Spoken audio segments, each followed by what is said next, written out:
இந்த பூமியின் நல்ல உறவு ஐக்கியம் இருக்க வேண்டும் என்று சொல்லி படைத்திருந்தார். ஆனால் மனிதன் என்ன செய்தான்? தேவனுக்கு விரோதமாக அவன் பாவம் செய்தான்.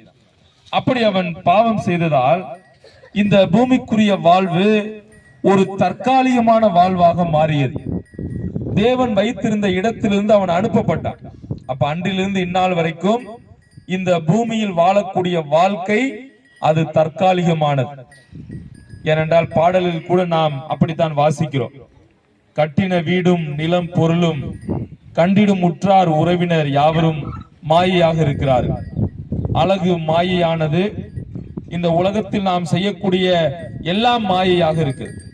அப்ப இந்த உலகத்தில் வாழக்கூடிய மனிதர்கள் தற்காலிகமாக சில நாட்களில் தான் வாழப் போகிறார்கள். வேதம் இப்படியாய் சொல்லுகிறது, மனிதன் இந்த உலகத்தில் பிறக்க வேண்டும், அவன் பின்பு நியாய தீர்ப்பு அடைய வேண்டும்